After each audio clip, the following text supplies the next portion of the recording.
keajaiban, keagungan kasih karunia Tuhan.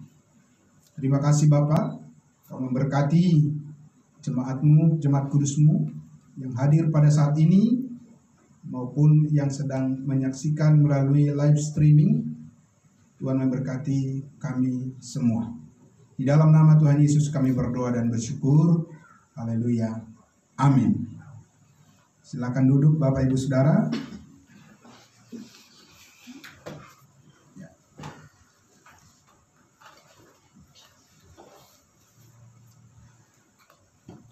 Baik. Sekali lagi Shalom. Puji nama Tuhan. Bapak Ibu Saudara, kita juga harus berdoa untuk bangsa dan negara kita, yang mana saat ini ada lumayan banyak bencana yang terjadi ya. Ada gempa, ada banjir di mana-mana. Belum lagi selesai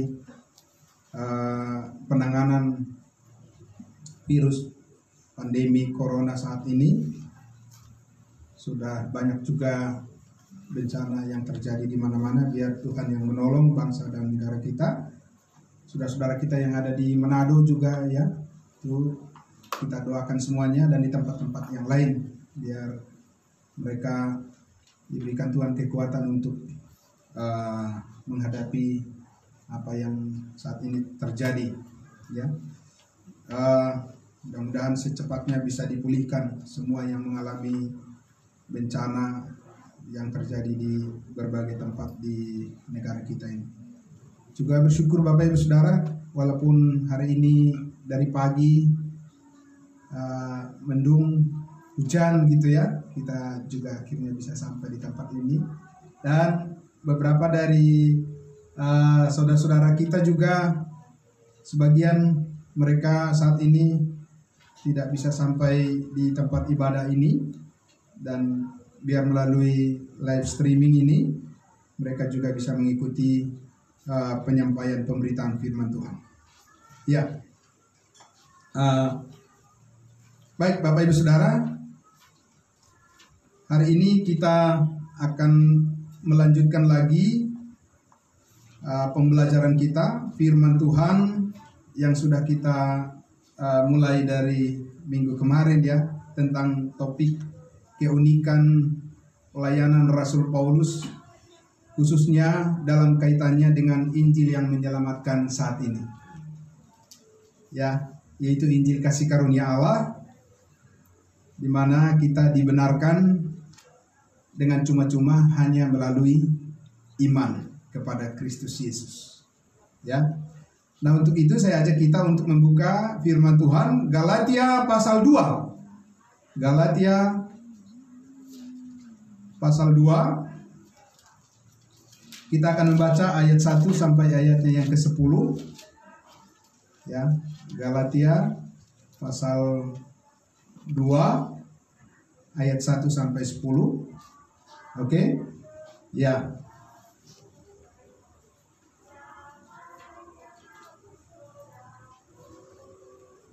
Mari kita baca Bapak Ibu Saudara.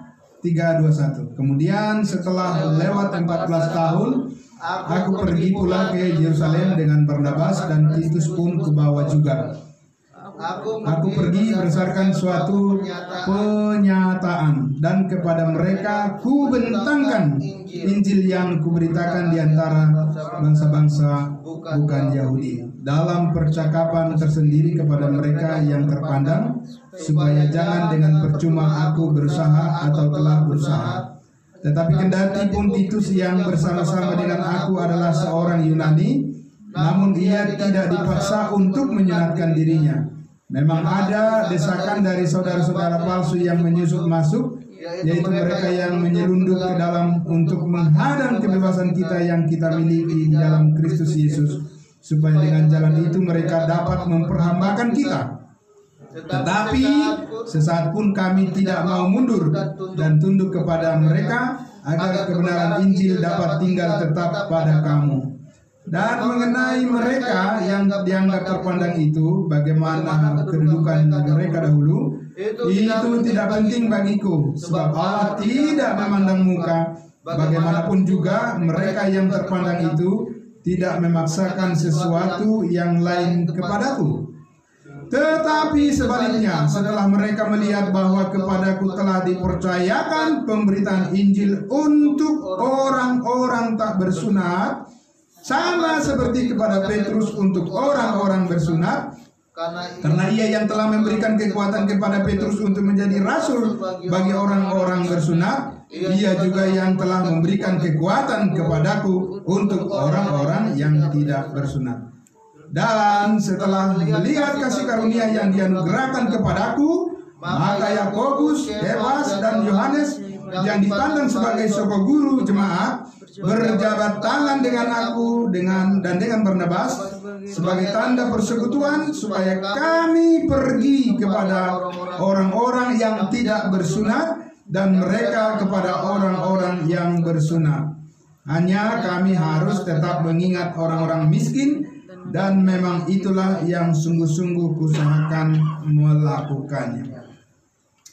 Bapak Ibu Saudara, tadi dikatakan di ayat 1, apa yang dikatakan di situ oleh Rasul Paulus. Kemudian setelah lewat 14 tahun, aku pergi pula ke Yerusalem. Ini bukan kunjungan Paulus yang pertama ke Yerusalem. Sebab di ayatnya yang ke-18 kita lihat di situ, ya. Dikatakan ayat 18 pasal 1 maksud saya, bukan pasal 2. Pasal 1 Galatia ini. Lalu 3 tahun kemudian aku pergi ke Yerusalem untuk mengunjungi Kefas. Kefas itu siapa? Kefas itu adalah Petrus. Dan aku menumpang 15 hari di rumahnya. Jadi sebelumnya Paulus sudah pergi kemana? Ke Yerusalem waktu itu, dan bertemu dengan rasul-rasul, bertemu dengan Petrus, dan bahkan Petrus juga menginap di rumah Paulus, menginap di rumah Petrus selama berapa hari? 15 hari, 2 minggu lebih ya. Nah, saudara-saudara, pertanyaan kita, untuk apa Paulus pergi ke sana? Coba sedikit kita pikirkan dulu. Nah, kita mulai dari situ. Untuk apa Paulus, Pak, pergi ke sana? Ya. Apakah Paulus ingin belajar kepada Petrus? Karena Petrus sudah lebih dulu percaya kepada Yesus, bahkan dia sudah menjadi pemimpin dari 12 rasul kan? Barulah Saulus atau Paulus diselamatkan. Nah, sekarang Paulus bilang, ya, sebelumnya dia menumpang pergi ke rumah Petrus, dan selama 2 minggu lebih dia di sana. Kira-kira apakah Paulus sedang belajar kepada Petrus tentang Injil waktu itu? Nah, ya. Nah, tentu saja tidak, Bapak Ibu Saudara, tidak. Ya. Karena di pasal 1 ayatnya yang ke 11 dan 12, tadi 18 ya, kita mundur ke atas. Dikatakan di situ, sebab aku, siapa aku? Paulus, menegaskan kepadamu saudara-saudaraku, bahwa Injil yang kuberitakan itu bukanlah Injil manusia. 12. Karena aku bukan menerimanya dari manusia. Paulus menerimanya bukan dari manusia. Injil yang diberitakan Paulus itu dia tidak terima dari manusia, dan bukan manusia yang mengajarkannya kepadaku, tetapi aku menerimanya langsung oleh penyataan Yesus Kristus atau wahyu Yesus Kristus. Amin. Nah, luar biasa saudara. Apakah Petrus bisa katakan aku menerima Injil bukan dari manusia? Bisa nggak Petrus mengatakan itu? Coba kita renungkan sedikit. Kalau Paulus sudah dia katakan, aku tidak menerima Injil yang kuberitakan ini awalnya adalah dari orang lain, dari manusia. Bisa nggak Petrus mengatakan begitu, saudara? Coba kita pikirkan. Ya. Nah, ini akan kita lihat bahwa Petrus itu berhadapan dengan Yesus ketika pelayanan di bumi dalam posisi Yesus sebagai manusia. Sebagai manusia. Mari kita lihat dulu di Matius pasal 16 ya. Matius pasalnya yang ke 16. Ayatnya kita baca dari ayatnya yang ke 13 ya sampai 19 aja dulu kita baca. Di judulnya di atas apa? Pengakuan Petrus. Pengakuan Petrus. Ya, tadi pengakuan siapa? Pengakuan Paulus. Sekarang pengakuan Petrus. Iman itu kan berkaitan dengan pengakuan kan? Makanya ada pengakuan iman namanya. Ada pengakuan iman Nisea, ya kan? Dan lain sebagainya. Ya, ada pengakuan iman rasuli, ya kan? Nah, ini pengakuan Petrus. Seperti apa pengakuan dia tentang imannya? Ayat 13. Setelah Yesus tiba di daerah Kaisarea Filipi, ia bertanya kepada murid-muridnya, kata orang, siapakah anak manusia itu? Siapa maksudnya itu? Yesus mengidentifikasi dirinya pada saat itu sebagai apa? Anak manusia. Ya. Jadi ketika Petrus melayani bersama-sama dengan Yesus, Yesus adalah sebagai manusia, anak manusia. Itulah yang dipercayai oleh Petrus pada saat itu. Ayat 14.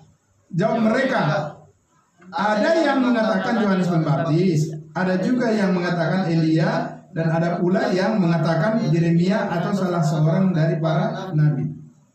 15. Lalu Yesus bertanya kepada mereka, ya, pada murid-murid itu, tetapi apa katamu? Siapakah aku ini? Ya, ini yang ditanya sama mereka. Ya. Terus kalau kamu bilang saya, pengenalan kamu tentang saya siapa? Kamu anggap saya itu siapa? Kamu mengenal saya sebagai siapa? Kata Yesus kan? Ya. Apa kita sekarang mengenal Yesus sebagai manusia, saudara-saudara? Bukan. Ya kan? Itulah Injil yang dipercayai oleh Petrus dan 12 rasul waktu itu. Mereka menerima Injil dari Yesus sebagai manusia. Ya kan? Apa jawabnya? Pertanyaan Yesus tadi. Yesus bertanya pada mereka, tetapi apakah katamu, siapakah aku ini? 16. Maka jawab Simon Petrus, engkau adalah Mesias, anak Allah yang hidup.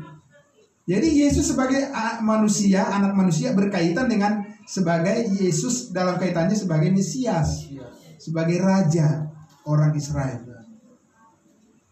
Dia manusia, anak manusia, Mesias bagi Israel, penyelamat bagi Israel. Itulah pengenalan Petrus dan 12 rasul pada saat itu terhadap Yesus.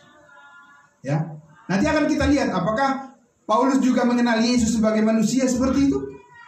Ataukah Paulus mengenal Yesus yang sudah menjadi Tuhan yang ada di sorga, bukan di bumi? Dia mengenal Yesus. Ya. Supaya nanti kita bisa membedakan Injil yang diterima oleh Paulus ini apa sih keunikannya? Ya kan? Kenapa sih Paulus mengajak orang untuk membawa ke surga?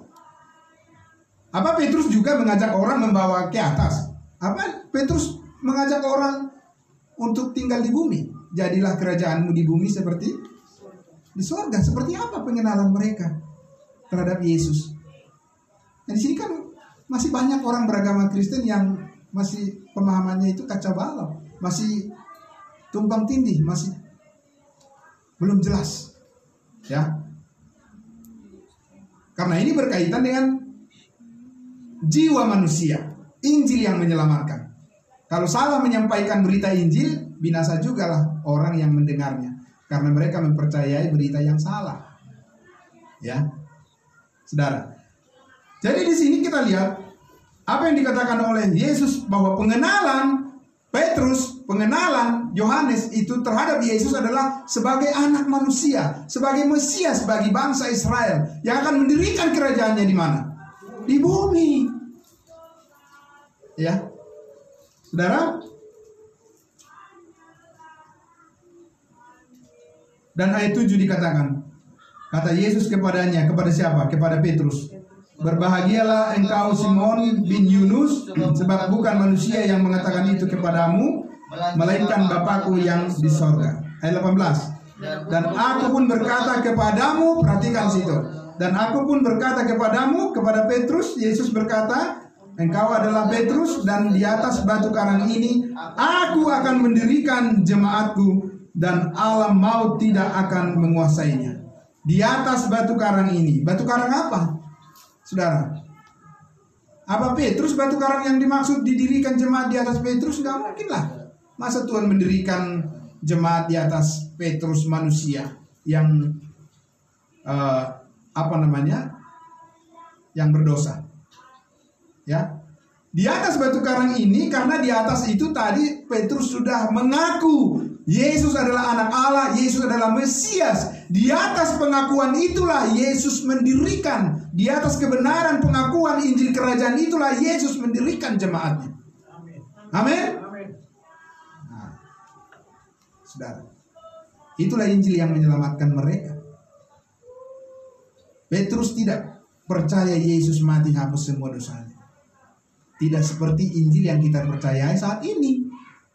Saat ini tidak ada orang mungkin bisa diselamatkan ke surga tanpa percaya pencurahan darah Yesus yang sudah membayar lunas dosa-dosanya, dosa manusia, seluruh umat manusia. Amin. Tidak mungkin orang diselamatkan saat ini hanya percaya Yesus anak Allah. Lalu bagaimana dengan dosa-dosanya? Karena upah dosa adalah maut. Tapi ketika seseorang saat ini percaya Yesus mati, hapus semua dosa, lunas dibayar, dikuduskan sekali untuk selama-lamanya, kita dibenarkan hanya melalui iman. Setiap orang yang percaya langsung dimeteraikan dengan Roh Kudus. Itu saudara pengakuan daripada Petrus tentang Injil yang menyelamatkan pada saat itu. Dan di atas pengakuan Petrus, yaitu Yesus adalah Mesias, Yesus adalah anak Allah, Yesus membangun jemaat. Itu yang disebut dengan little flock, yang disebut dengan kawanan kecil, yang dipisahkan dari bangsa Israel, bangsa yang kudus itu. Karena mereka tidak percaya kepada Mesias, Tuhan mengambil, dikatakan, kerajaan itu dan dipindahkan kepada mereka. Kepada siapa? Kelompok kecil itu. Ya, itulah yang diurusi oleh Tuhan Yesus pada saat dia datang sebagai manusia ke dunia ini, memberitakan Injil Kerajaan dan menyelamatkan domba-domba yang hilang dari umat Israel. Saudara, kepadamu ayat 19, kepada Petrus, kepadamu akan kuberikan apa? Kunci kerajaan sorga. Kunci. Berarti ada gemboknya kan? Gemboknya adalah dosa. Kuncinya adalah pemberitaan Injil Kerajaan Sorga. Injil Kerajaan Sorga. Kerajaan Sorga itu di mana, saudara-saudara? Di bumi. Ya, sudah. Jadilah kehendakmu di bumi seperti di sorga. Kerajaan sorga itu di bumi, saudara-saudara. Bukan sekarang. Ya. Bukan. Pada saat itu waktu Yesus melayani di bumi, kerajaan sorga ada di situ. Tapi sesudah dia kembali ke sorga, karena orang Israel menolak kerajaan sorga itu terpaksa, tanda kutip, begitu ya, terpaksa bagi orang Israel, bukan bagi Tuhan. Itu dipending, ya, ditunda dulu, ya, dipospon, betul. Lalu Tuhan menyatakan program yang baru, program gereja tubuh Kristus, yaitu kita, sampai kita nanti diangkat di awan-awan, baru kembali lagi Yesus datang kedua kali mendirikan kerajaannya di bumi. Itu kerajaan sorga. Tepatnya adalah kerajaan 1000 tahun di bumi. Yesus memerintah. Oke? Tapi dikatakan, kepadamu kuberikan kunci. Kepada siapa? Petrus. Petrus memberitakan, memegang kunci bagaimana orang bisa diselamatkan ke dalam kerajaan sorga. Kepada siapa? Petrus. Makanya dia jadi pimpinan daripada, katakan, dari 12 rasul itu. Ya, saudara. Nah, saudara yang dikasihi Tuhan Yesus, ini adalah kerajaan Allah di bumi, atau bisa dikatakan yang dikatakan Yesus tadi, aku akan mendirikan jemaatku, jemaat Kristus, yaitu jemaat kerajaan di bumi. Saudara yang dikasihi Tuhan Yesus, ya, jadi Petrus mengenal Injil dari Yesus Kristus sebagai manusia waktu itu, sementara Paulus tidak pernah mengenal Yesus sebagai anak manusia. Tidak pernah mengenal Yesus sebagai anak manusia, dan tidak pernah Paulus menerima pemberitaan tentang Yesus sebagai anak manusia. Di mana? Karena dia belum diselamatkan pada waktu Yesus masih ada di bumi, kan? Saudara, dia juga tidak belajar dari Petrus tentang hal itu. Mungkin orang bilang, oh iya, tapi kan rasul-rasul Kristus kan sudah memegang kunci pemberitaan Injil kerajaan. Tentunya Paulus belajar dari mereka. Tidak. Paulus tadi sudah menegaskan, aku tidak menerimanya dari siapapun. Saya tidak ada berdiskusi dan menerima masukan dari mereka tentang Injil yang kuberitakan. Aku tersendiri. Amin. Amin. Ya, tersendiri pemberitaanku. Kata Paulus, aku menerimanya dari Yesus yang sudah jadi Tuhan, yang duduk di sorga, bukan dari Yesus yang ketika itu masih manusia dalam daging. Itu tidak menyelamatkan saat ini. Yang menyelamatkan adalah Injil yang diberitakan oleh Rasul Paulus dari Tuhan Yesus yang sudah duduk di sorga. Amin. Nah, jadi gereja-gereja kalau tidak tidak memverifikasi, ya, atau menjelaskan pemberitaan Injilnya, nah itu bukan pembawa keselamatan jadinya. Pembawa apa jadinya? Itu jadi gereja pembawa maut, ngumpulin orang, ya, untuk percaya hal yang bukan Injil sebenarnya. Nah, itu bukan rahasia lagi, saudara-saudara. Dalam sejarah gereja itu banyak sekali bisa ditemukan, ya. Nah, saudara yang dikasihi Tuhan Yesus, sekali lagi Paulus tidak pernah mengenal Yesus sebagai manusia, dan Yesus tidak pernah mengajarkannya kepada Paulus bahwa dia sebagai manusia, ya, sama seperti yang kepada Petrus. Tapi Yesus mengajarkan kepada Paulus bahwa dia adalah Tuhan dan Juru Selamat. Amin. Kepala gereja tubuh Kristus. Itu yang diajarkan oleh Tuhan Yesus kepada Paulus langsung dari mana? Dari sorga. Jadi beda. Injil yang diberitakan itu berbeda sekali, saudara-saudara. Ya, Yesus yang sudah dipermuliakan di mana? Di surga. Dan Yesus ketika itu sebagai anak manusia. Ya, saudara, saat ini kebanyakan, ya kan, pengkhotbah atau umat Kristen saat ini lebih senang habiskan waktu mempelajari Yesus adalah manusia. Sampai mereka enggak ada waktu lagi mempelajari tentang Yesus yang adalah Tuhan yang sudah duduk di sorga. Padahal itu berita yang menyelamatkan. Jelas sekarang, saudara? Jelas apa yang sudah disampaikan ini? Ya. Manusia lebih banyak belajar tentang Yesus sebagai manusia dengan segala perbuatan-perbuatan baik. Nah, mereka pikir dengan begitu sekarang orang diselamatkan. Sehingga pengakuan banyak orang saat ini adalah, tidak cukup hanya dengan iman. Harus juga dengan apa? Perbuatan. Karena mereka mengambil dari Injil yang bukan dijalankan oleh Tuhan saat ini untuk menyelamatkan orang yang percaya. Ya. Mereka menghabiskan waktu belajar dari kitab Matius sampai kitab Yohanes tentang Yesus sebagai manusia. 99% mungkin, ya, bisa dikatakan begitu. Dari Matius sampai Yohanes itu bercerita tentang Yesus sebagai manusia. di bumi, ya kan Pak? Meskipun dia pada waktu itu adalah Tuhan juga 100%, manusia 100%, tapi cerita di dalam Matius sampai Yohanes itu kan bercerita tentang perbuatan Yesus sebagai manusia kan, yang hidup di bawah hukum Taurat. Kebanyakan pengkhotbah-pengkhotbah itu yang dibahas terus sampai lupa. Mereka tidak berkembang di dalam pemahaman tentang pengetahuan yang dari Kristus sebagai yang sudah bangkit dan yang sudah dipermuliakan di sorga sebagai kepala tubuh gereja, yaitu kita. Ya kan? Beda dengan Rasul Paulus. Dalam 2 Korintus pasal 5, coba kita lihat 2 Korintus pasal 5. Disimak baik-baik ya Bapak Ibu Saudara. Ini kalau nggak disimak baik-baik ini nanti pas kita Kamis ditanya balik lagi padahal sudah disampaikan pada hari Minggu. Tapi nggak apa-apa, tetap dijawab. Ya Pak Dalis ya. Karena tugas kita adalah menjawab pertanyaan sesuai dengan Alkitab, bukan?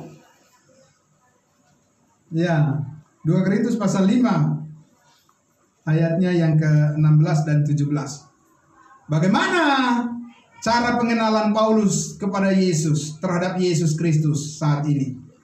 Saudara, bagaimana pengakuan Paulus, saudara-saudara? Apa sama dengan pengakuan Petrus juga? Mengenal Yesus sebagai manusia, anak manusia? Sama enggak? Ya. Ayat 16. Sebab itu kami tidak lagi melihat. Ini Paulus kan yang mengatakan toh. Ya, karena di pasal 1 Paulus sudah bilang dari Paulus, Rasul Kristus Yesus kepada jemaat kudus di Korintus. Sebab itu kami tidak lagi menilai seseorang juga pun menurut ukuran manusia. Dan jika kami pernah menilai Kristus menurut ukuran manusia, sekarang kami tidak lagi menilainya demikian. Menilai Kristus menurut ukuran manusia. Di mana itu bisa kita dapati, Pak, Bapak, Ibu? Saudara tidak bisa menilai Kristus sebagai manusia dengan membaca surat-surat Rasul Paulus, tidak. Saudara akan menilai Kristus di situ sebagai Tuhan dan Juru Selamat. Coba aja baca banyak-banyak. Tapi kalau saudara ingin menilai Yesus Kristus sebagai dengan ukuran manusia, ya kan? Bacalah Matius mulai dari kelahirannya, ya kan, Pak? Benar nggak, Pak?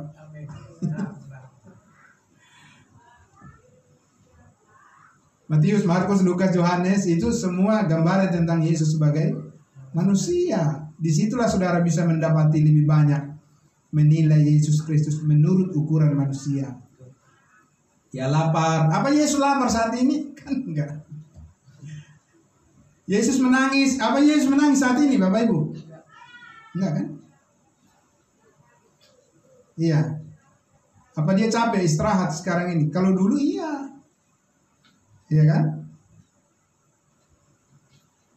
Sebagai manusia juga dia harus tunduk pada hukum Taurat. Apa kita sekarang harus tunduk juga pada hukum Taurat? Kan Paulus sudah bilang, kamu tidak hidup di bawah hukum Taurat, tapi di bawah kasih karunia Tuhan. Nah, menilainya begitu. Menilai Yesus sebagai manusia. Ya. Ayat 17. Jadi, siapa yang ada di dalam Kristus, ia adalah apa? Ciptaan baru. Ya. Yang lama sudah berlalu, sesungguhnya yang baru sudah datang. Jadi saat ini mengenal Yesus yang menciptakan sebagai Tuhan, yang menciptakan ciptaan baru. Siapa ciptaan baru itu? Gereja tubuh Kristus, kita adalah anggotanya. Amin. New creature, new creation, ciptaan baru. Itu nggak ada tertulis pada list di Matius, Markus, Lukas, dan Yohanes. Bapak baca aja terus sampai berulang-ulang 50 kali, nggak bakalan ada ketemu di situ bahwa ya Tuhan sedang menjalankan pelayanannya kepada ciptaan baru. Nggak ada itu. Sampai Bapak bisa ketemu dengan Roma sampai Filemon, baru Bapak bisa ketemu di kitab Efesus, kitab Galatia ada namanya ciptaan baru. Itu. Mengenal Tuhan Yesus sebagai kepala gereja, yaitu ciptaan baru. Kita adalah anggotanya ciptaan baru itu. Amin. Yang sudah dikuduskan sekali untuk selama-lamanya, dibenarkan hanya melalui iman dengan cuma-cuma oleh penebusan darah Kristus, dijamin pasti masuk surga sekali untuk selama-lamanya, tidak akan pernah dibatalkan, tidak akan pernah hilang. Amin. Karena kita adalah anggota tubuh Kristus, tidak mungkin bisa dipisahkan dari Kristus, baik oleh maut, oleh kuasa iblis, apapun tidak akan bisa memisahkan kita dari kasih Kristus. Karena kita sudah ada di dalam Yesus. Tidak ada kuasa apapun yang bisa mengeluarkan kita dari dalam Yesus. Amin. Itu ciptaan baru. New creation. Ya. Jadi Paulus mengajak kita untuk mengenal itu. Kenapa? Karena itulah kita. Amin. Siapakah engkau? Siapakah aku? Gitu ya. Banyak orang yang belum mengenal dirinya di dalam Yesus. Ya kan? Belum kenal dia. Karena cara pengenalan dia beda sih. Lain cara pengenalannya. Bukan dalam cara pengenalan dalam konteks sebagai anggota gereja tubuh Kristus, ciptaan baru, ya, yang dulu adalah upahnya maut, tapi sekarang sudah dibenarkan oleh darah Kristus dan sudah dimeteraikan dengan Roh Kudus. Amin. Jadi kita melihat kita sekarang hidup di dalam roh, bukan hidup di dalam daging. Amin, saudara. Ya, ini yang luar biasa. Jangan selalu melihat kita yang sekarang hidup lagi di dalam daging. Kalau hidup di dalam daging berarti kita ini orang berdosa. Ya kan? Dan enggak Bapak Ibu Saudara? Apa kita masih orang berdosa? Kan Yesus sudah mati hapus semua dosa. Lunas dibayar. Amin. Dan kita sudah di dalam Kristus Yesus. Mana ada di dalam Kristus Yesus berdosa? Memang bisa masuk dosa ke dalam Yesus? Tidak bisa. Makanya melalui iman kita dibenarkan, kita dikuduskan, kita diselamatkan, dan kita menjadi anggota tubuh Kristus karena kita sudah diciptakan baru di dalam Yesus. Dan di dalam Dia tidak ada dosa. Amin. Itu pemahaman Injil yang benar saat ini. Harus dijelaskan sejelas-jelasnya. Biar dengan mudah semua orang diselamatkan dan memperoleh pengetahuan akan kebenaran. Itu adalah kehendak Allah saat ini.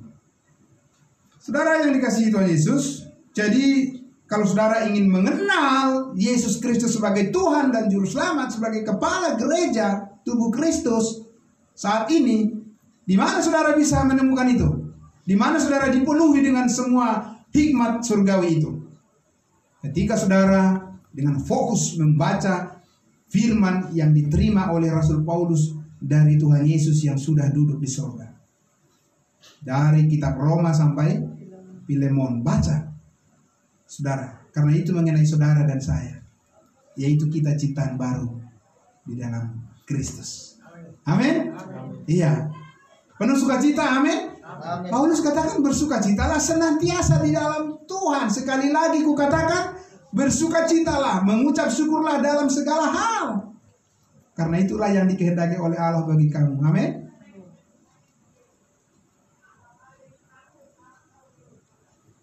Apa bisa didirikan doktrin padahal pembenaran karena hanya melalui iman. Manusia dibenarkan hanya melalui iman, melalui penebusan secara cuma-cuma oleh darah Kristus. Bisa nggak dengan membaca Matius, Markus, Lukas, Yohanes? Bisa nggak doktrin itu didirikan? Tidak bisa, kan tidak ada di sana pernyataan iman itu kan.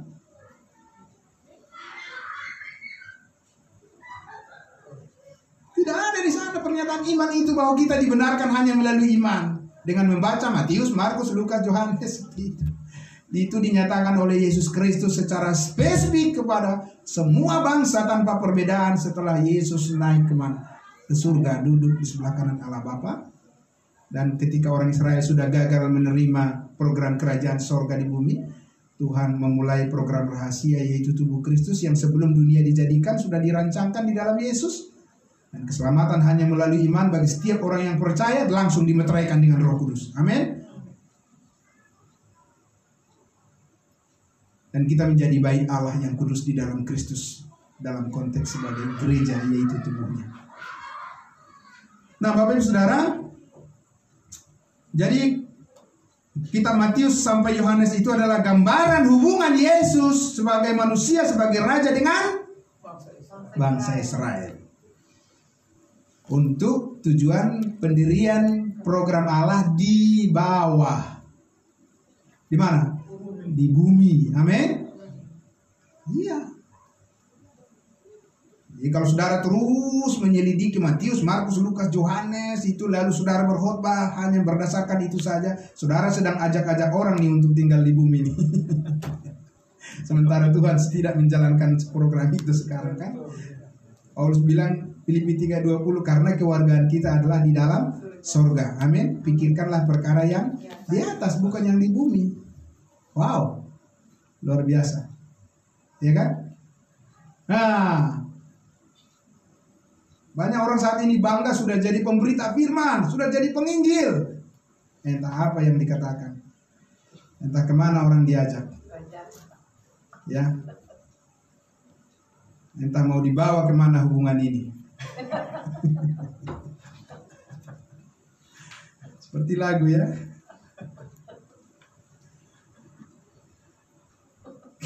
Ya kan Pak? Hubungan kita dengan Kristus sebagai kepala. Amin saudara. Dan berkat kita mengalir dari situ.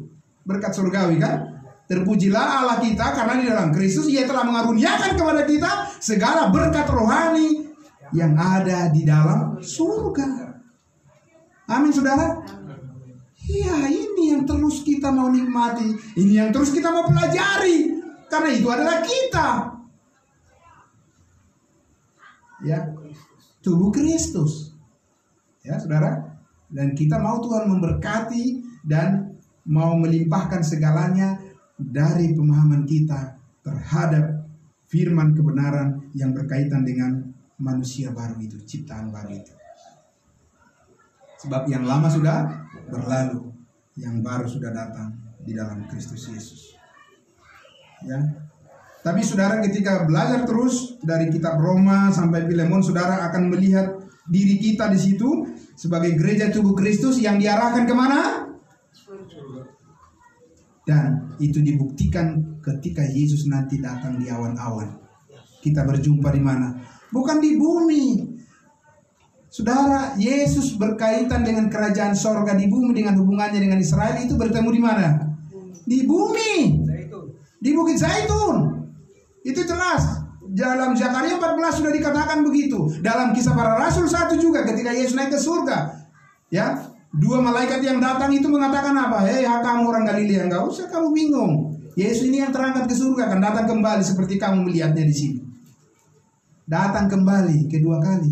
Apa itu yang kita tunggu? Bukan. Paulus mengatakan dalam 1 Tesalonika 4 apa? Karena ketika sangkakala Allah berbunyi, Tuhan Yesus sendiri akan turun dari surga. Dan kita yang mati lebih dulu, tubuh Kristus akan dibangkitkan dengan tubuh baru. Dan kita yang masih hidup akan diubah dengan sekejap. Dan kita akan diterbangkan kemana? Bertemu Tuhan di atas. Itu tidak sama dengan bertemu Tuhan di bumi. Loh, kok bisa sama? Amin. Ya, amin. Amin. Karena ini orang beragama Kristen itu menyamakan aja. Tunggu Yesus kedatangan kedua kali. Kamu pasti masuk ke dalam masa sengsara di bawah pemerintahan antikristus, bukan? Iya, kalau nunggu itu. Tapi kalau kamu ingin bertemu dengan Yesus di udara, ya, kamu tidak perlu harus berhadapan dengan antikristus. COVID-19 bukan antikristus, bukan pekerjaan antikristus. Ya kan? Vaksin juga bukan pekerjaan antikristus. Para pembohong sekarang ini menakut-nakuti. Orang beragama Kristen pula itu, para pembohong itu. Iya. Orang beragama Kristen banyak sekali para pembohong sekarang ini bilang bahwa di dalam vaksin itu ada chip. Bohongnya itu gede banget gitu. Bukan kecil, gede bohongnya. Ya kan? Sampai pekerja-pekerja medis juga mungkin ketakutan juga kan, yang beragama Kristen kan. Aku nggak mau nyuntikan itu karena apa? Di situ ada cap 6 antikristus. Ya kan? Kalau nggak ngerti kebenaran, tapi kalau mengerti kebenaran dia akan menjalankan apa yang baik. Itu adalah untuk meningkatkan, vaksin itu adalah untuk meningkatkan imunitas kita, ya kan? Supaya kita bisa melawan virus dan kita bisa sehat, hidup beraktivitas seperti biasa. Jangan mau dibohongi, ya kan? Kalau saya tahu para pembohong itu pasti saya tunjuk-tunjuk hidungnya, ya kan? Tapi karena saya tidak tahu ya, saya juga nggak mau tahu juga, karena saya tidak tahu. Amin. Amin. Amin. Iya itu. Tapi itu orang-orang Kristen sejati harus tahu kebenaran, ya kan? Antikristus tidak mungkin bisa bekerja selama gereja tubuh Kristus masih dibangun di dunia ini. Amin. Karena ini bukan program nubuatan Allah bekerja. Ini adalah program rahasia yang dinyatakan oleh Kristus dari sorga. Ya, ini adalah program kasih karunia Allah. Allah menghendaki semua orang diselamatkan hanya melalui iman kepada Kristus Yesus yang sudah mati dan menebus segala dosa kita sekali untuk selama-lamanya. Amin. Ya. Ya. Jadi kesimpulan kita yang pertama, saudara-saudara, di sini Paulus pergi ke Yerusalem bertemu dengan Petrus dan rasul-rasul tidak dalam rangka untuk meminta persetujuan, konfirmasi pengetahuan pada mereka akan pengenalan posisi Kristus ya sebagai manusia seperti yang dikenal oleh Petrus. Tidak. Dia bukan untuk mengkonfirmasi itu, enggak. Dia pergi untuk mengkonfirmasi bahwa Injil keselamatan yang kuberitakan ini tidak sama dengan yang diberitakan oleh rasul-rasul yang lain. Ya, saudara. Amin. Amin. Karena Paulus bilang, kamu itu beritakan Injil, Petrus, Yakobus, ya kan, Yohanes, kamu beritakan Injil kerajaan itu adalah supaya orang yang diselamatkan itu tinggal di bumi baru kan? Petrus bilang apa? Yes. Gua kagak mah, kata. Iya kan? Kata Paulus kan, tidak. Saya memberitakan Injil, Yesus mati hapus semua dosa, siapa yang percaya itu ke bawah kemana? Ke bawah ke atas. Tidak sama. Amin. Jangan bilang yang sama-sama. Kalau Tuhan membedakan, bilang beda. Ya kan? Kalau Israel ya Israel, gereja tubuh Kristus ya gereja tubuh Kristus. Amin. Cara penyelamatannya nggak sama. Jangan pula kita bilang kita Israel rohani, lebih kacau lagi. Ya kan? Yang mana Israel, yang mana yang rohani? Yang mana? Tubuhnya gitu, Israel. Rohaninya mana? Rohaninya Israel gitu. Tubuhnya apa? Lah enggak lah. Kita ini punya suku masing-masing. Kita bukan dari keturunan Abraham secara fisik. Oke. Nah, jadi saudara-saudara, sekali lagi pengenalan Petrus yang sudah lebih dulu mengenal Kristus sebagai manusia itu benar-benar berbeda. Pengenalan akan Kristus sebagai kepala gereja yang diposisikan di atas. Seperti yang Paulus katakan di dalam kitab Kolose, carilah perkara yang di atas, pikirkanlah perkara yang di atas, bukan yang di bumi. Jadi Paulus itu mengenal Kristus yang ada di mana? Di atas. Kalau Petrus mengenal Yesus yang ada di mana? Di bumi. Jadi Paulus memperkenalkan tentang Yesus Kristus sebagai Tuhan dan Juru Selamat yang menyelamatkan setiap orang yang percaya, siapapun tanpa perbedaan suku dan bangsa, bahasa dan tingkat sosial dan lain sebagainya, warna kulit, tapi kita satu di dalam Kristus. Amin. Tidak ada perbedaan. Itu yang diperkenalkan oleh Paulus sebagai Injil kasih karunia Allah, Injil keselamatan yang menyelamatkan setiap orang yang percaya saat ini dan dibenarkan, dikuduskan sekali untuk selama-lamanya. Berbeda dengan Injil yang diberitakan oleh 12 rasul. Kalau tidak berbeda, ngapain Paulus pergi jauh-jauh ke situ? Ya kan? Untuk apa berdebat kalau udah sama?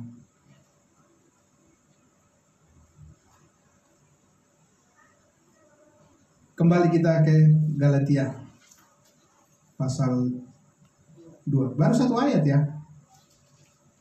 Nah. Oke, ayat 2.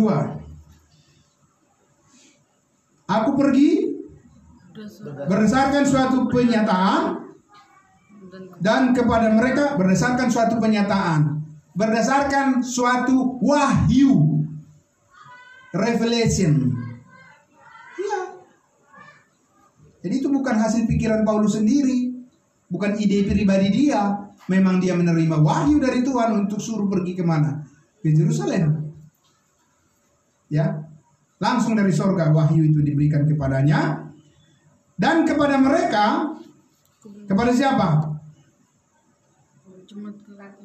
Kepada 12 rasul itu dan yang semua orang percaya di Yerusalem itu.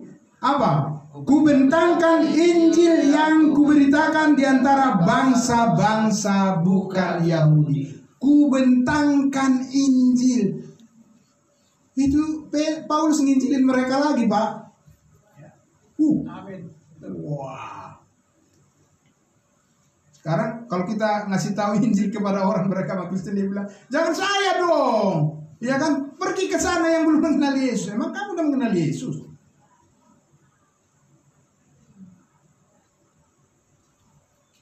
Paulus itu kepada Rasul Petrus, Yohanes, dan yang lainnya di situ yang sudah lebih dulu mengenal Kristus, malah dia beritakan lagi Injil kepada mereka. Amin. Amin. Amin.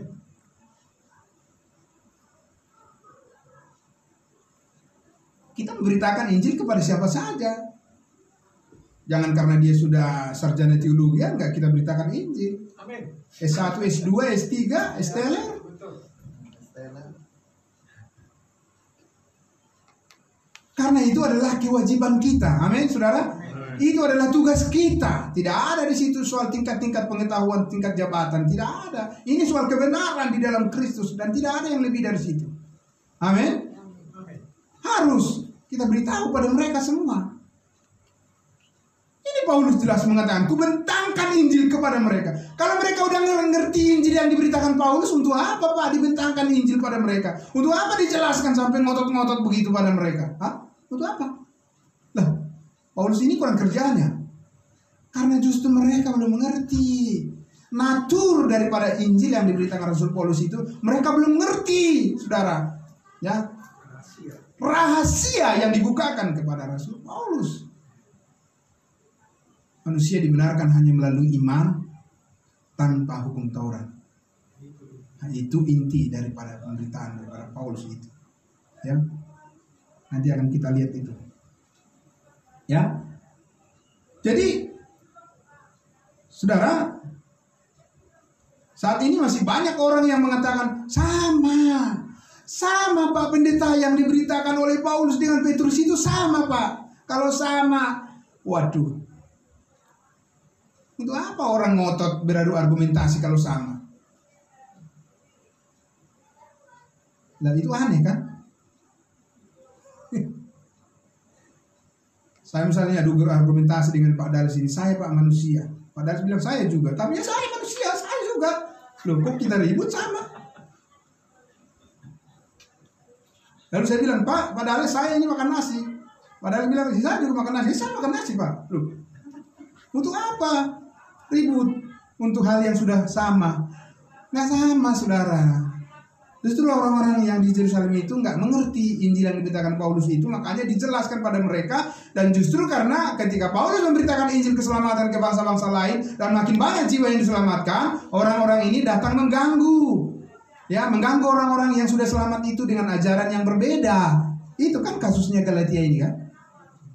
Apa sih masalahnya di Galatia ini, jemaat Galatia ini? Ya itu masalahnya. Ya kan, mereka diganggu dengan pengajaran yang salah, kembali ke hukum Taurat lagi. Ya. Jadi Petrus memberitakan tentang Yesus, bukan? Ya, 100% benar itu. Tentang Yesus, yaitu yang bertujuan mendirikan kerajaannya di bumi di tengah-tengah bangsa Israel. Paulus juga kan berbicara tentang Yesus kan? Karena di ayat tadi di pasal 2 itu kita sudah katakan, lihat di situ mereka bersalam sebagai tanda persekutuan. Tanda persekutuan apa maksudnya tanda persekutuan?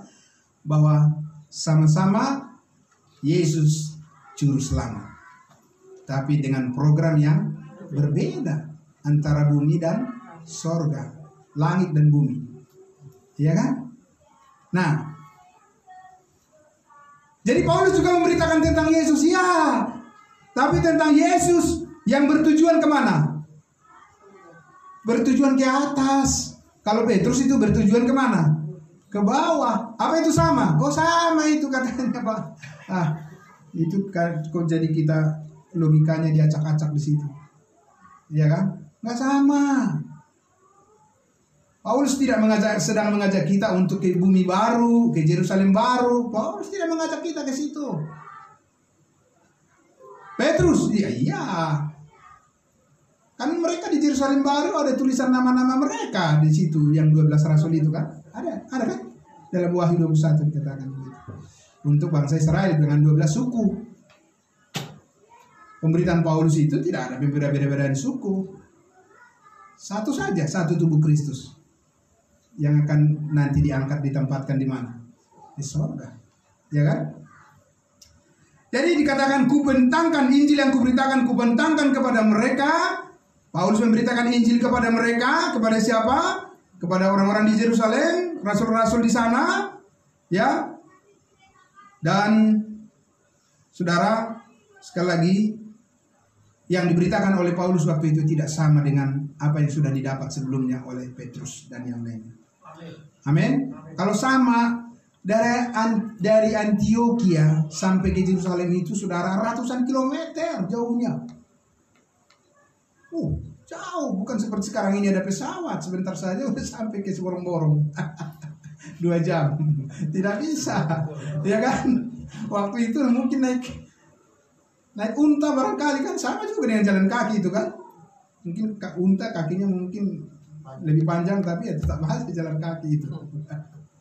Lama saudaraku, buat apa dia harus pergi menjelaskan Injil yang diberitakan oleh Paulus kalau memang orang di Yerusalem, Petrus, rasul-rasul itu udah sama pemahamannya? Nggak sama, ya kan?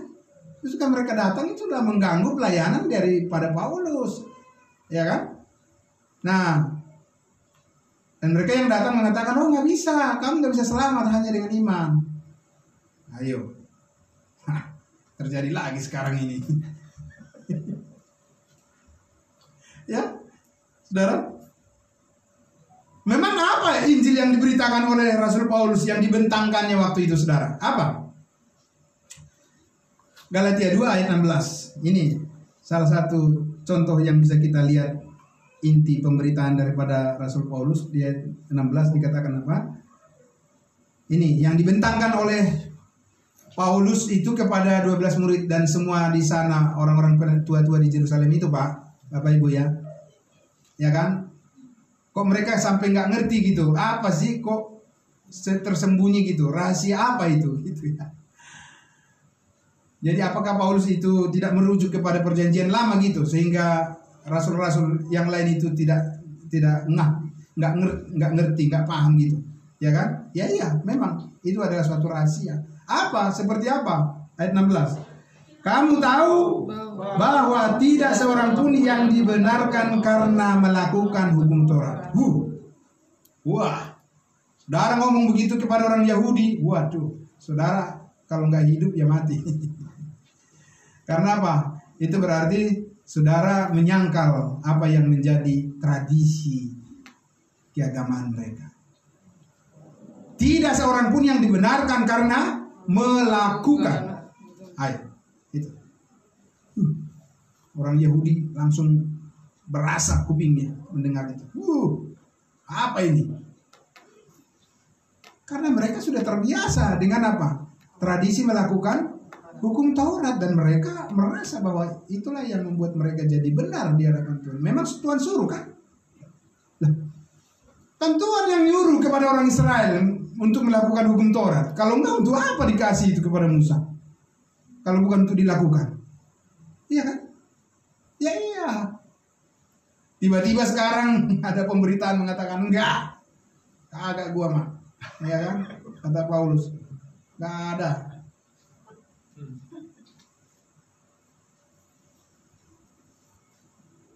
Kita selesaikan dulu ayat 16-nya. Kamu tahu bahwa tidak seorang pun yang dibenarkan oleh karena melakukan hukum Taurat, tetapi hanya oleh karena iman dalam Kristus Yesus. Hanya, only, hanya, tunggal, nggak boleh ditambah-tambah. Bukan karena melakukan, karena iman dalam Kristus Yesus. Sebab itu kami pun, Paulus juga melibatkan dirinya di situ. Kami pun telah percaya kepada Kristus Yesus supaya kami dibenarkan oleh karena iman dalam Kristus dan bukan oleh karena melakukan hukum Taurat. Sebab tidak ada seorang pun yang dibenarkan oleh karena melakukan hukum Taurat. Diulang-ulang terus di situ. Sesuatu yang diulang-ulang itu kalau nggak didengar, diapain?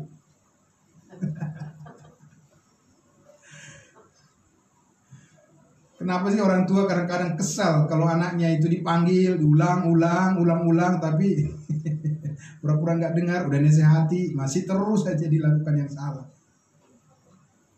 Iya kan? Ini diulang-ulang nih. Diulang-ulang terus sama Paulus. Dia bilang, tidak ada yang dibenarkan karena melakukan. Tidak ada yang dibenarkan karena melakukan. Kapan? Sekarang. Itu dulu. Amin. Nah, orang jemaat Galatia ini di awal-awal sudah menerima kebenaran hanya melalui iman. Dalam perjalanan mereka nggak bertumbuh di situ, di fondasi yang sudah benar itu. Mereka mendengarkan rupa-rupa angin, pengajaran, permainan palsu manusia oleh kelicikan mereka yang menyesatkan. Inilah hasilnya. Ya kan? Hanya kita bilang apa? Orang kudus, orang percaya, berhenti belajar kebenaran. Nah, tunggu aja. Kamu akan masuk rupa-rupa angin pengajaran ke telingamu itu, dan kamu akan ngomongnya akan jadi lain-lain. Tidak lagi menurut kebenaran firman rahasia sesuai dengan tujuan membangun tubuh Kristus. Ya. Itu salah satu yang diberitakan oleh Rasul Paulus. Jadi bagi mereka, bagi orang Israel, bagi Petrus dan lain yang sudah terbiasa dengan tradisi hukum Taurat, kagetlah mereka ya. Wah, nggak bisa. Tidak bisa. Dari mana kita tahu itu? Mereka bilang begitu, Pak. Kita buka dulu di Kisah Para Rasul 15 ya. Minggu lalu sudah kita buka, tapi kita coba lihat lagi. Kisah Para Rasul 15. Nah,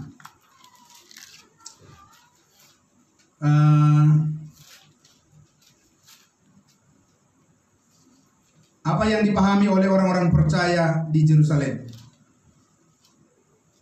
dan apa yang dipahami oleh Rasul Paulus? Mereka menerima dari sumber yang sama, dari Yesus Kristus, tapi pesannya berbeda kan? Ayat 15. Kita baca ayat 15. Ayat 1 pasal 15 maksud saya, Kisah Para Rasul 15 ayat 1. Beberapa orang datang dari Judea. Ke mana? Ke Antioquia, dan mengajarkan kepada saudara-saudara di situ, Jikalau kamu tidak disunat menurut adat istiadat yang diwariskan oleh Musa, kamu tidak dapat diselamatkan. Inilah problemnya. Virusnya ini virus. Ya, kalau bisa diibaratkan begitu, ya kan? Virus pengajaran. Virusnya ini sampai sekarang juga ini juga.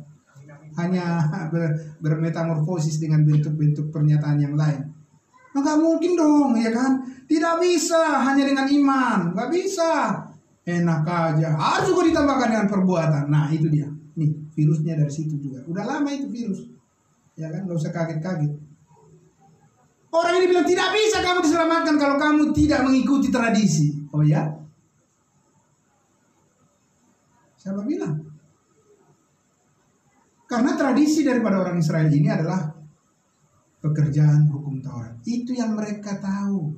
Dan itu yang kebiasaan yang mereka lakukan di Yerusalem. Ketika Paulus menyangkal itu, ya mereka pasti minta klarifikasi itu. Kamu dapat dari mana itu? Oh ya, dari Tuhan.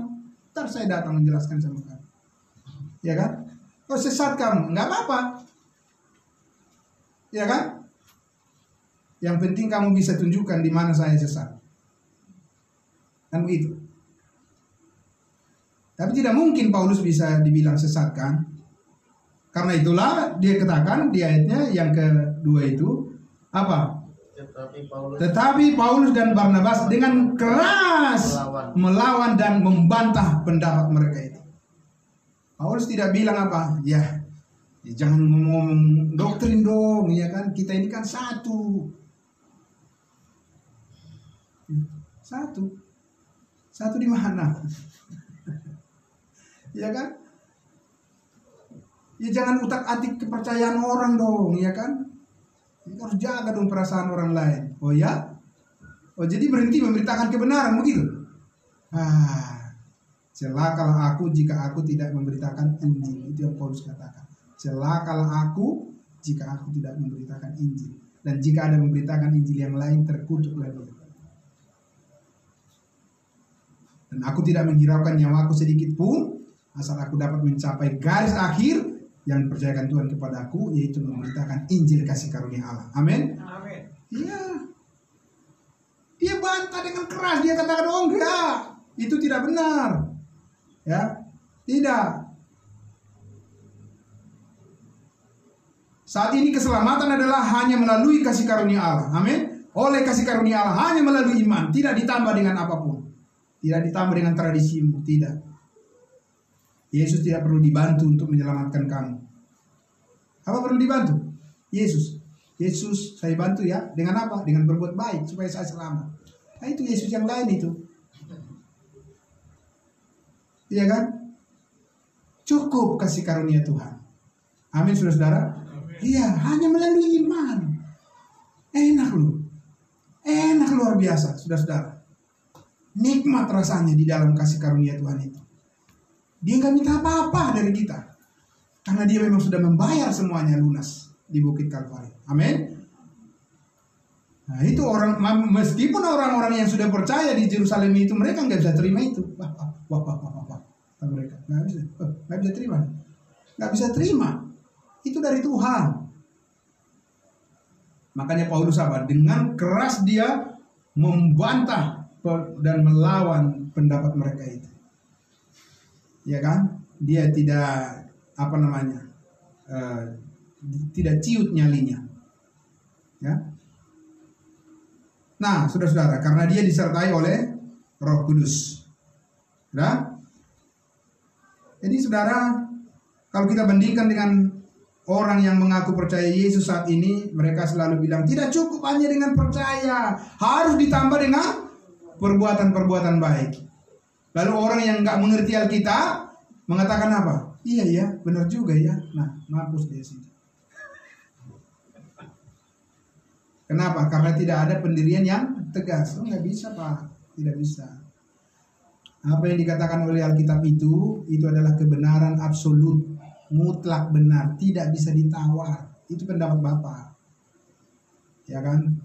Tunjukkan pada saya di mana di Alkitab dikatakan bahwa sekarang ini manusia diselamatkan dengan iman ditambah dengan perbuatan. Itu pasti pengajaran kalau bukan gereja Bapak, kelompok Bapak dah. Ya kan? Nah, makanya kita bukan bergantung pada gereja pemahaman kita, tapi bergantung pada apa? Alkitab. Bukan bergantung pada pendeta, tidak. Kita ini semua independen di dalam hal Amin. Dalam hal memahami kebenaran ini. Tidak ada perbedaan, independen kita. Masing-masing kita telah dimeteraikan dengan Roh Kudus dan masing-masing kita bisa menikmati dan menemukan ya kebenaran yang berharga yang ada di dalam Alkitab itu. Dan tidak ada orang yang bisa melarang kita mempelajari itu. Amin saudara. Nah itu masing-masing pelajari Alkitab. Jangan kata orang. Ya. Kata firman Tuhan. Yesus mati hapus semua dosa. Nggak mungkin. Hanya dosa dulu yang dihapus. Nah, itu menurut kamu lah. Ya kan? Tapi kalau menurut Alkitab, sebab juga Kristus telah mati hapus semua dosa kita. Itu yang dikatakan. Ya. Kapanpun kita mati pasti masuk surga. Enggak bisa, mudah-mudahan. Ya itu menurut kamu lah. Ya kan? Kamu yang mudah-mudahan. Kagak gua mah. Ya kan? Saya enggak. Saya ikut Alkitab. Lebih-lebih karena kamu telah dibenarkan, kamu pasti diselamatkan. Roma 5 ayat 9. Amin. Ada tertulis semuanya. Jangan bergantung pada perkataan manusia. Kan itu yang Paulus katakan, supaya imanmu bergantung pada kebenaran Allah, bukan pada kebenaran manusia. Ya. Saudara yang dikasihi Tuhan Yesus. Itu. Efesus 1 ayat 13 dikatakan, ketika di dalam Dia kamu juga, karena kamu telah mendengarkan firman kebenaran, di dalam Dia kamu juga, ketika kamu percaya, dimeteraikan dengan Roh Kudus. Amin. Amin. Nggak usah undang Roh Kudus, sudah dimeteraikan. Amin, saudara. Amin. Nah, itu kebenaran saat ini. Nanti dibilang, itu sesat itu. Ya, tapi kan itu yang dikatakan Alkitab. Ya, siapa yang sesat? Yang di luar Alkitab kan? Dimeteraikan dengan Roh Kudus. Dengan tegas Paulus mengatakan itu. Ya. Karena kasih karunia kamu diselamatkan melalui iman, itu bukan hasil usahamu, tetapi pemberian Allah. Pemberian. Hadiah. Bukan gaji, bukan upah, hasil daripada pekerjaan atau perbuatan kita. Amin. Iya. Jadi nggak bisa hilang, karena itu sudah termeterai. Dengan apa?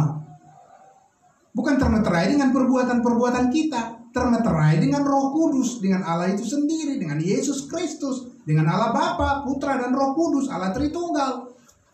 Nah, itu yang diberitakan oleh Rasul Paulus.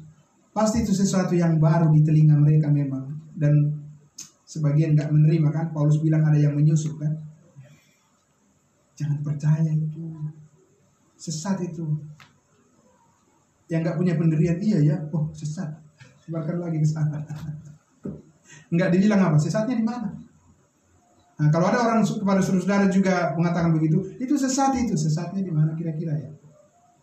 Ada seseorang dikasih tahu ya, ngajak bergosip, tanya aja, bukan bergosip, tapi tanya dia, di mana dibilang Pak sesat itu? Ada ayat Alkitabnya nggak? Begitu, ya kan?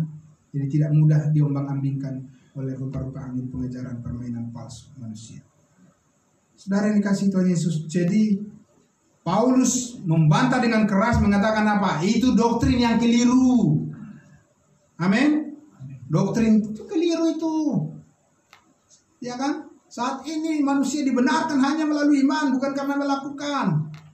Setiap orang yang percaya dimeteraikan dengan Roh Kudus, lunas dibayar, bukan hasil usaha. Semua sudah ada di dalam Kristus. Keselamatan itu untuk selama-lamanya kekal. Itu doktrin yang benar dalam gereja. Amin. Iya.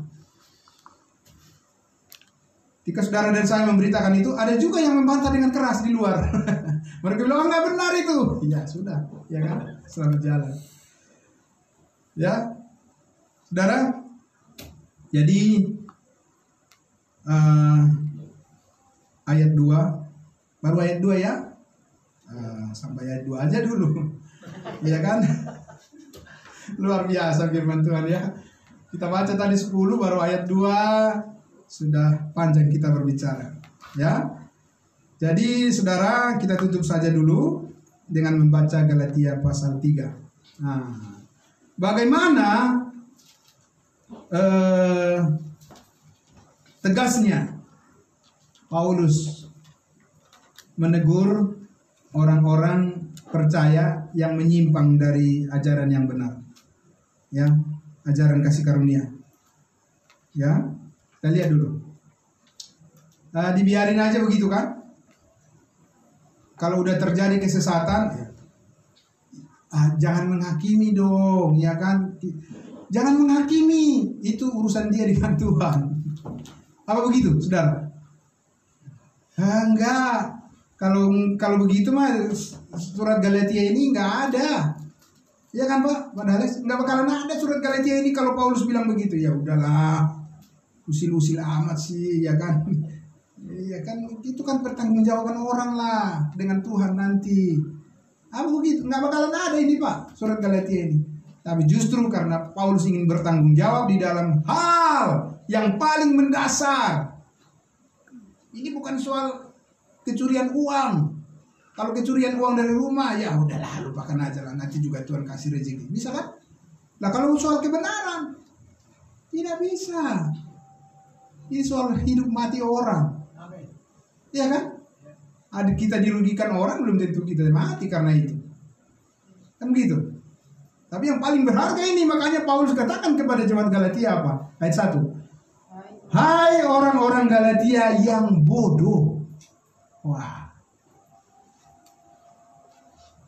Ya kan? Nyahu siap katanya. Ya. Hai orang-orang Galatia yang bodoh, siapakah yang telah mempesona kamu? Bukankah Yesus Kristus yang disalibkan itu telah dilukiskan dengan terang di depanmu? Dilukiskan dengan terang Yesus Kristus di depanmu, di depan jemaat, di depan kita. Lukisannya mana, Pak Roy? Lukisan Yesus Kristus. Udah terang dilukiskan katanya di depan kita. Mana tuh lukisannya? Yang itu yang cambang bereokan gitu kan. Nah, ada orang tua yang ngajarin anaknya, itu Yesus Kristus. Loh, kok Yesus Kristus kayak gitu? Bayangan mereka apa? Yesus Kristus itu gondrong gitu kan. Aduh, gambarannya itu. Bukan itu. Ini adalah gambaran kebenaran yang disampaikan melalui pengajaran yang benar. Amin. Udah jelaskan saudara, sehingga sampai kita dimampukan mengatakan, kapan saja saya mati, saya pasti masuk surga. Apa itu menurut saudara kekuatan saudara yang membuat itu jadi mampu? Bukan, itu pekerjaan Roh Kudus. Amin. Karena udah jelas lukisannya, gambarannya di dalam pikiran dan hati kita melalui kebenaran firman yang dibukakan. Amin. Jelas. Bukan abu-abu. Ya kan? Kalau mati sudah tahu belum tempatnya di mana, Pak? Ya tergantung Tuhan lah. Kalau kita sempat menyerahkan, ya itulah jelas itu gambaran Yesusnya. Ya kan? Oh iya, saya tahu. Kapan saja saya mati, saya pasti masuk surga. Karena itu yang dikatakan oleh Alkitab. Amin. Itu tunjuk. Roma 5 ayat 9, Yohanes 10 ayat 28 dan 29 kan.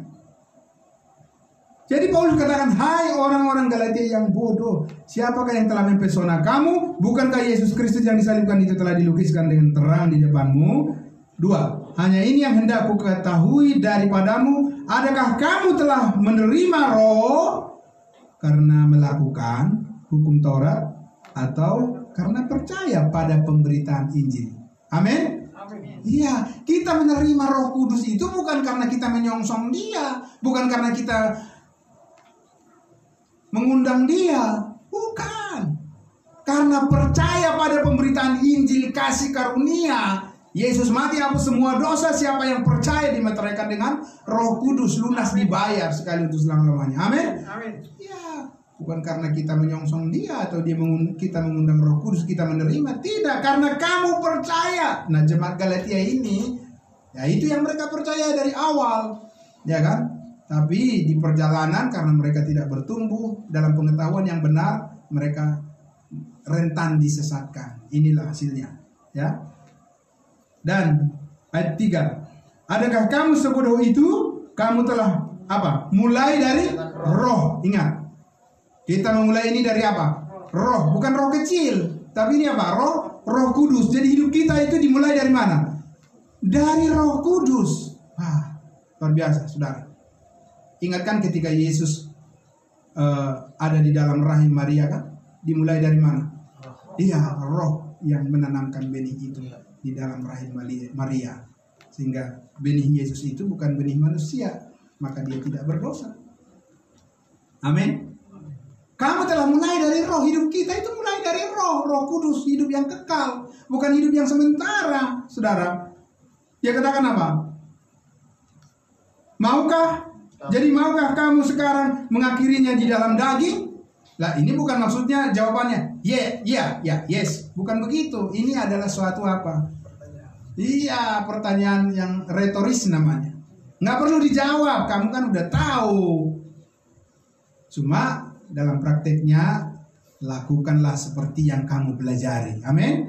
Iya, jangan lain banyak belajar firman kita, tapi harus sesuai juga dengan praktek hidup kita. Yaitu apa? Kita harus merendahkan diri di atas kebenaran firman Tuhan. Amin. Jangan sombong. Ya. Harus rendah hati. Itu buah roh. Ya kan? Makanya kita belajar terus. Kita tidak peduli hujan atau apapun, ya kita terus bawa diri kita kepada firman Tuhan. Amin. Iya, berkorban kita terus, tapi tidak sebanding dengan pengorbanan Yesus. Pengorbanan Yesus lebih luar biasa. Amin, saudara. Iya, makanya saudara hidup di dalam kasih karunia itu sungguh luar biasa. Saya mengajak kita semua untuk terus fokus pada panggilan Tuhan, untuk kita terus memikirkan kehendaknya, yaitu Allah menghendaki semua orang diselamatkan dan memperoleh pengetahuan akan kebenaran. Amin. Percaya saudara, bayangkan itu yang Paulus gambarkan tadi semuanya, ya. Masalah dalam kehidupan tidak akan pernah bisa habis. Jangan pikirkan itu. Pikirkanlah yang dikatakan tadi, perkara yang di atas, di mana Kristus memberkati hidup kita dengan segala berkat rohani yang ada di dalam surga. Amin, saudara. Iya, saudara. Enggak kita seberapa lama lagi Tuhan berikan kita umur panjang, ya, rugi kita, saudara, kalau kita melewatkan hidup yang singkat ini dengan banyak hal yang tidak di luar daripada kehendak Tuhan. Amin. Rugi. Meskipun tetap diselamatkan, seperti dari dalam api, kata Paulus. Tapi kita mau sampai nanti di kursi pengadilan Kristus, yaitu apa? Kita menerima upah yang besar, emas, perak, batu permata, ya, dan itu artinya hidup kita benar-benar sangat bermanfaat untuk kemuliaan Tuhan dan berkat bagi sesama kita. Siap, Bapak Ibu Saudara? Ya, diberkatilah kita semua dan semua yang mendengarkan firman Tuhan live streaming ini. Tuhan memberkati semuanya kita. Sampai kita berjumpa lagi di hari Minggu untuk bersama-sama menikmati kebenaran firman Tuhan. Mari kita berdoa. Segala puji, hormat, dan syukur bagimu Bapa di surga, Tuhan kami yang mulia, yang menyediakan bagi kami segala berkat rohani di dalam surga yang tidak pernah berkesudahan dari dulu, sekarang, sampai selama-lamanya. Terima kasih Bapa di surga. Biarlah Roh Kudus terus bekerja di dalam hati dan pikiran kami dan kehidupan kami sebagai gereja tubuh Kristus untuk menyatakan kemurahan hatimu, hikmat dari surga, menjadi jalan keselamatan bagi semua orang. Biarlah kau memberkati gerejamu, gereja tubuh Kristus dimanapun berada, yang memberitakan kebenaran kasih karunia Allah. Terima kasih Tuhan, berkati juga bangsa kami, bangsa Indonesia, yang saat ini Tuhan sedang mengalami banyak bencana di berbagai daerah. Tuhan kiranya menolong bangsa kami, menolong presiden kami, Presiden Jokowi dan semua jajarannya, biar bekerja dengan perlindungan kasih Tuhan, orang yang sakit disembuhkan, dan yang terkena bencana kembali bisa dipulihkan ya Bapa. Terima kasih atas kesehatan yang Tuhan berikan bagi kami, dijauhkan dari segala sakit penyakit, biar Kau pulihkan juga Tuhan, segala yang bergumul, kami doakan Tuhan campur tangan-Mu yang menangani tepat pada waktunya, seperti yang Kau kehendaki, semuanya berjalan seturut dengan kehendak Bapa di surga. Dalam nama Tuhan Yesus kami berdoa dan bersyukur. Haleluya. Amin. Tuhan Yesus memberkati.